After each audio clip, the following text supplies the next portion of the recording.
Bonjour, c'est Michal de l'Institut polonais. Bienvenue à la lecture de Marie et Bronia, Le pacte de sœurs de Natacha Henry. Ce roman qui a paru l'année dernière aux éditions Livre de poche, et son autrice Natacha Henry, qui est historienne, essayiste et journaliste franco-britannique, lauréate de plusieurs prix, dont prix Marianne, prix Salon de Femmes de Lettres de Paris, prix Marie Curie 2017. Va lire des extraits de ce roman dans quelques instants. Mais avant de vous laisser avec elle, je vous introduis dans l'histoire qui se passe à Varsovie et les deux sœurs, Marie et Bronia, vivant dans une Pologne asservie par l'occupant russe, n'ont qu'une obsession, aller à l'université. Mais malheureusement, ce n'est pas possible parce que l'occupant russe interdit aux femmes de s'inscrire à l'université, de faire des études. Les deux sœurs décident alors de sceller un pacte qui le mènera aux portes de la Sorbonne à Paris. Avant de vous souhaiter la bonne lecture, je vous rappelle que vous pouvez nous suivre à tout l'événement et d'autres événements sur nos réseaux sociaux, c'est de FICEP, Facebook et Instagram, ainsi que le réseau de l'Institut polonais, Facebook, Twitter, Instagram. Donc maintenant, je vous souhaite très bonne lecture et une bonne découverte du roman Marie Bronia, Le pacte de sœurs, et voici Natacha Henry.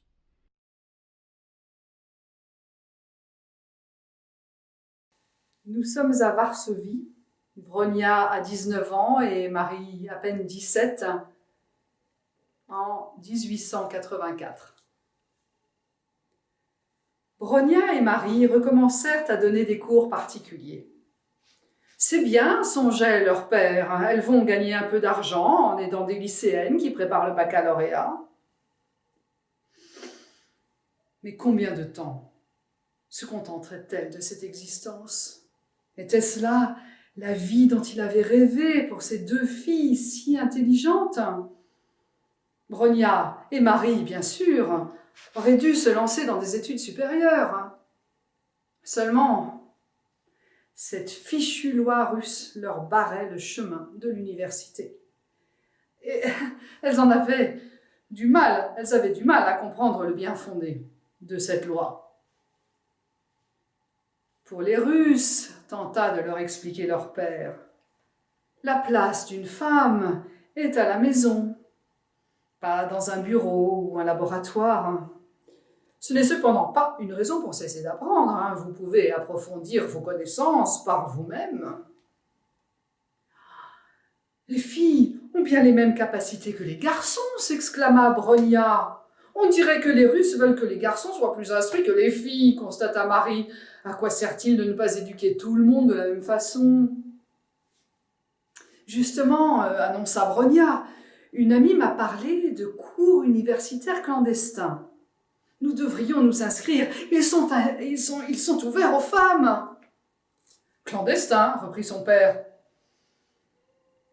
Je veux bien que vous essayiez, mais si c'est trop dangereux, si vous risquez de vous faire repérer par les Russes, vous arrêterez immédiatement. Bronia et Marie n'étaient pas les seules à rejeter l'idée insensée que les filles ne méritaient pas les mêmes chances que leurs frères. C'était aussi ce que pensait Jadwiga Davidova, la courageuse jeune femme qui avait mis en place cette université volante, ainsi baptisée parce que les cours ne se donnaient jamais deux fois au même endroit. L'information se transmettait grâce au bouche à oreille, dans la rue, au marché, le tout avec une prudence extrême. Jadwiga Davidova avait su convaincre les meilleurs enseignants de l'université de Varsovie de donner de leur temps à ses élèves, à raison de 8 à 10 heures hebdomadaires. Au péril de leur vie, ils se faufilaient dans les rues obscures, frappaient 3 coups brefs à l'adresse qui avait été fixée et se glissaient à l'intérieur pour enseigner aux bachelières la biologie ou encore les sciences sociales. C'était terriblement dangereux. Les autorités russes, ayant eu vent de rumeurs à propos d'une université clandestine, envoyaient partout des espions et des soldats pour la débusquer.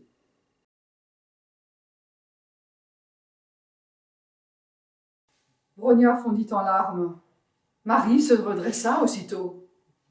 Elle ne se rappelait pas avoir vu sa sœur pleurer, jamais. Elle en voulait au tsar, elle aussi. Suffocant, octant, Bronia attrapa un torchon pour calmer ses sanglots. Les monstres, je te jure. Marie essaya de la dérider. Tu n'as qu'à te déguiser en garçon. Tu leur dis que tu t'appelles Wojtek et tu te présentes aux inscriptions. Bon, évidemment, il faudra te couper les cheveux, cacher tes seins. N'importe quoi. Ou bien, tu trouves une école de médecine qui t'accepte. Bah, qu'est-ce que tu racontes? Tu n'as qu'à aller à Paris, lâcha Marie. La Sorbonne est ouverte aux filles, je le sais, parce que la directrice de l'université volante, Jadwiga Davidova, elle a une amie qui y est depuis 2 ans. Paris? Paris en France? Bah oui, en France, pas en Chine. Tu parles le français, tu n'as qu'à y aller. Tu as perdu la tête, Marie. On voit bien qu'elle ne comprend rien aux finances, songeait Bronia. Ne sait-elle pas que le salaire de notre père suffit à peine à faire bouillir la marmite? Des études en France. Il faudrait d'abord trouver des lingots d'or sous les sabots d'un cheval. C'est pas une idée formidable, insistait Marie. Et avec elle, argent, paierai-je cela. Tu sais bien que papa n'a absolument pas les moyens de m'envoyer à l'étranger. Bah oui, avec tes économies des cours particuliers. Tout en faisant la vaisselle, Bronia se mit, bien malgré elle, à méditer sur cette idée farfelue. À haute voix, elle commença à dresser une liste. Les frais nécessaires à une vie d'étudiante à Paris. Le billet de train, les inscriptions, le loyer d'une chambre, la nourriture, le bois pour le poêle. Ah, il te faut environ 30 roubles par mois, l'interrompit Marie. Bah, comment le sais-tu? Oh, j'en ai parlé avec Jadwiga Davidova lorsque j'ai su que la Sorbonne acceptait les filles. Je me suis dit que ça pourrait t'intéresser. Je me suis renseignée.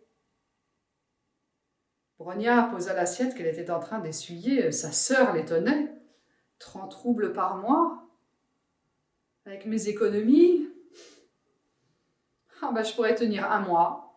Comme les études durent 3, 4 ou 5 ans, ça ne sera pas possible. Merci d'y avoir pensé, hein, allez. Elle se retourna vers l'évier et se mit à frotter une casserole. Oublions ça, je ne serai pas médecin. Et alors, est-ce que le monde va s'arrêter de tourner? C'est pas très grave, hein? C'est pas grave? Ah si, c'est très très grave, insista Marie, c'est même très très très grave. Viens, soupira Bronia, viens, en posant sa casserole, elle dit « Allons nous coucher, n'en parlons plus ». Elles gagnèrent leur chambre, ôtèrent leurs robes, défirent leurs chignons, se tressèrent les cheveux pour qu'ils ne s'en mêlent pas pendant le sommeil, enfilèrent leurs longues chemises en coton blanc. Quand chacune fut bien installée dans son lit, Bronia souffla sur la lampe à pétrole, plongeant la pièce dans l'obscurité. « Bonne nuit, Marie. »« Attends !»« Quoi ? » ?»« J'ai une idée. »« Quoi encore ? Rallume !» Bronia soupira et s'exécuta de mauvaise grâce. Elle venait d'accepter l'idée qu'elle ne ferait jamais médecine, ce qui pourrait elle représenter un renoncement déchirant. Elle n'était pas d'humeur à discuter. Elle avait envie de dormir. « Tu peux partir pour Paris, » annonça Marie. « J'ai trouvé la solution. Je vais prendre un emploi fixe et t'envoyer l'argent nécessaire. » Un emploi ? Ouais, je vais me présenter à l'agence qui recrute des gouvernantes. Il y a toujours des familles qui cherchent quelqu'un pour instruire leurs enfants à domicile. Je serais bien payée, hein, je pourrais sûrement t'envoyer dans les 40 roubles par mois. Pour la seconde fois de la soirée, Bronia sentit les larmes lui monter aux yeux et son ventre se noua à la lumière de la lampe à pétrole. Elle se redressa sur son oreiller et contempla Marie, sa petite sœur, un peu fantasque et un peu fragile, qui jusqu'à tout récemment ne parlait que mazurka et carnaval. Celle à qui elle avait appris à lire et à compter il n'y a pas si longtemps et qui brillait soudain d'une incroyable maturité. Afin que Bronia vive son rêve, Elle était prête à aller travailler chez des inconnus, à se sacrifier pour ses ambitions. Bronia refusa aussitôt. « Bah, et toi alors? Et toi aussi, tu veux devenir étudiante? Marie, faisons plutôt l'inverse, d'accord? Tout le monde sait que tu es brillante. Marie, tu pourrais t'inscrire à la Sorbonne en sciences physiques. Et moi, devenir gouvernante à Varsovie. » « Je te rappelle que tu es l'aînée, rétorqua Marie. À toi l'honneur. Et dès que tu auras ton diplôme, nous inverserons. Tu rentreras à Varsovie, j'irai à la Sorbonne. Et tu m'entretiendras avec ton salaire de médecin. Les Russes, ils ont interdit aux filles de faire des études, mais pas de gagner leur vie. Allez, bonne nuit. Bronia éteignit la lumière. Impossible évidemment de trouver le sommeil, allongé sur le dos, les yeux grands ouverts. Elle imaginait la Sorbonne, les études de médecine, les cours, les ruelles de Paris. Son cœur battait la chamade, elle n'arrivait pas à se calmer. Déjà, elle voyait la plaque dorée, frappée à son nom, et vissée sur la façade d'un immeuble. Docteur Bronia Skłodowska. En silence dans la pénombre, elle se mit à pleurer. Alors, se jurant qu'un jour elle accueillerait Marie à Paris, elle décida d'accepter la proposition. Le pacte des sœurs naquit ce soir-là, dans la pénombre d'une petite chambre à Varsovie.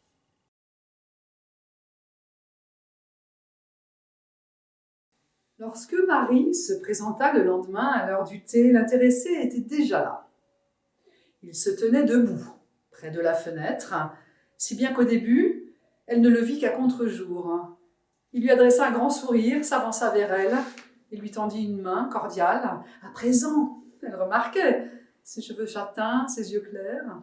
« Enchantée, mademoiselle, Pierre Curie. »« Marie Skłodowska, bonjour. » Le physicien qui les avait présentés se permit d'ajouter « Mademoiselle Skłodowska est l'une de nos meilleures étudiantes. » « Oh, je ne vais pas vous prendre trop de temps, » déclara timidement Marie. « Je voulais juste vous demander si vous aviez un peu de place pour moi dans votre laboratoire. » « Pour quel genre d'expérience ?»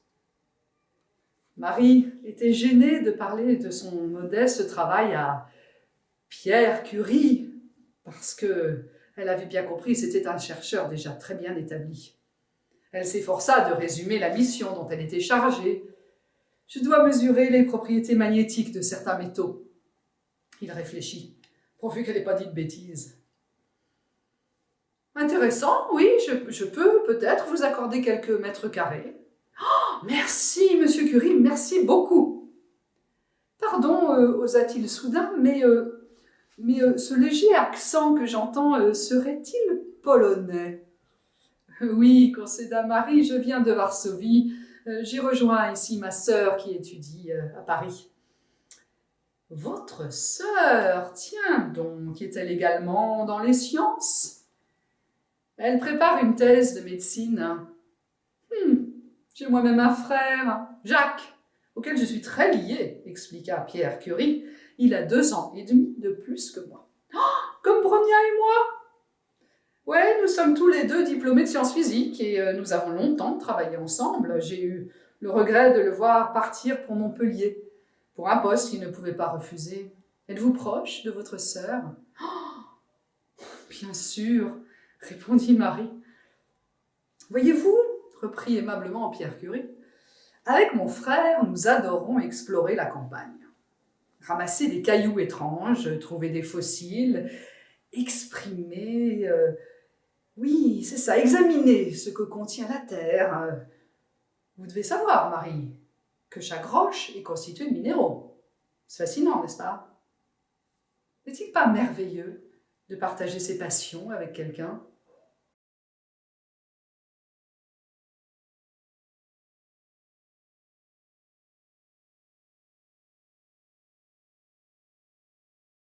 Oui, j'ai d'abord écrit Les Sœurs Savantes. C'est un livre d'histoire qui raconte l'histoire de Bronia et de Marie, toute leur vie, du début à la fin. Et c'est quand j'ai fait des conférences sur les sœurs savantes qu'il y avait des ados dans la salle des fois, et puis les ados me posaient des questions, et je me suis dit, il faut faire un livre pour ce public-là qui raconte la même histoire. Évidemment, il y a des décisions à prendre. La première, c'est que il va falloir créer des dialogues, puisqu'il n'y a pas d'enregistrement de l'époque, des dialogues qui soient plausibles pour faire avancer la narration. La deuxième adaptation qu'il a fallu faire, c'était qu'il y a des scènes pour lesquelles nous n'avons pas d'archives. La demande en mariage de Pierre Curie à Marie, la future Marie Curie, il n'y a pas de trace écrite. Il a fallu créer des scènes. Il a fallu pour ça une recherche historique supplémentaire, travailler sur le Paris de l'époque, où est-ce qu'ils peuvent bien aller dîner, où est-ce qu'ils peuvent bien discuter, etc. Et puis finalement, ma plus grande joie a été que la petite fille de Pierre et Marie Curie, Hélène Langevin, a validé mes décisions. Et donc ça voulait bien dire que j'avais fait ça dans le respect de l'histoire familiale.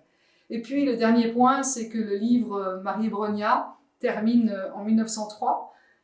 Il termine sur une bonne nouvelle. Pierre et Marie Curie obtiennent le premier prix Nobel.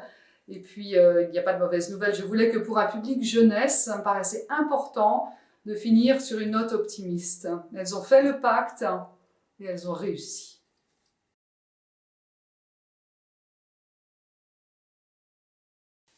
Il faut imaginer quand même ces jeunes filles qui quittent Varsovie pour prendre un train pendant 3 jours et 3 nuits, qui arrivent à Paris, elles n'ont pas beaucoup d'argent. Heureusement, il y a une solidarité polonaise qui s'est créée depuis pas mal de temps en France, et donc Brogna, la première, elle se retrouve dans le quartier polonais, dans le 13e arrondissement. Elles sont parties, Brogna, puis Marie, et puis toutes ces femmes à l'époque, elles sont parties avec un message très fort. Tu dois devenir quelqu'un. C'est ça qu'a dit le père et toute la génération en Pologne. Alors évidemment, elles sont là pour travailler. Qu'est-ce qu'elles font à Paris? Elles travaillent, elles étudient, elles sont à la bibliothèque, elles sont dans les laboratoires, elles sont en cours.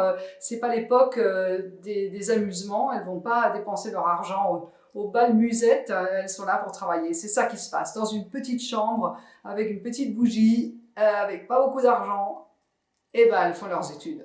D'abord Brogna, et puis ensuite Marie. Et puis bon, il y a aussi des histoires d'amour.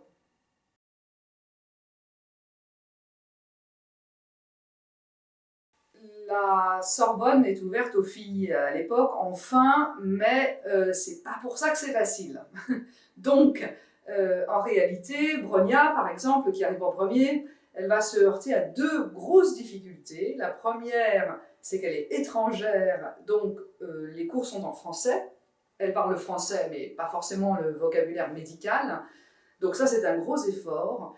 Et puis, les Français ne sont pas toujours très accueillants avec les étrangers et les étrangères.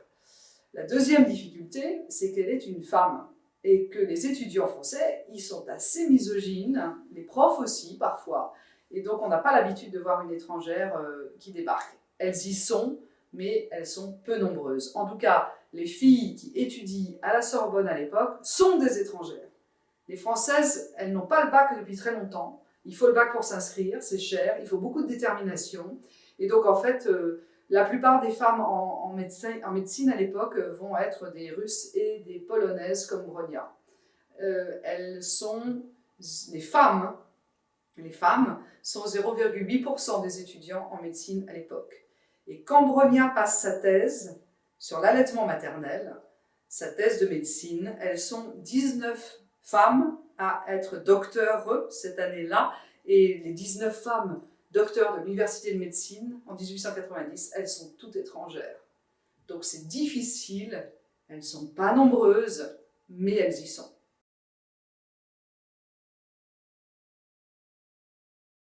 Je suis allée en Pologne pour faire les recherches, bien sûr, d'abord à Varsovie, où j'ai pu trouver des archives à la bibliothèque médicale, notamment la bibliothèque médicale de Varsovie, il y a des archives de Brogna et de son époux, car ils ont fondé un sanatorium. Je suis aussi allée à Zakopane, puisque le sanatorium de Brogna et de son mari Kazimierz Gluski était dans la région de Zakopane. J'ai eu beaucoup de chance parce que la directrice du musée des Tatras connaissait très bien l'histoire et connaissait très bien évidemment la région, donc j'ai été très bien accueillie et j'ai absolument adoré chaque voyage que j'ai fait en Pologne. d'abord pour les recherches et puis ensuite pour la promotion des livres.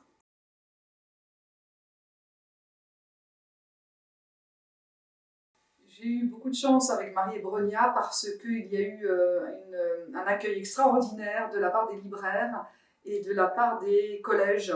Les professeurs, les documentalistes ont partagé l'histoire de Marie et Brogna avec leurs élèves et j'ai été invitée dans quantité de collèges pour parler avec ce public jeune, avec leurs questions extraordinaires. Donc, évidemment que j'ai eu envie de recommencer, et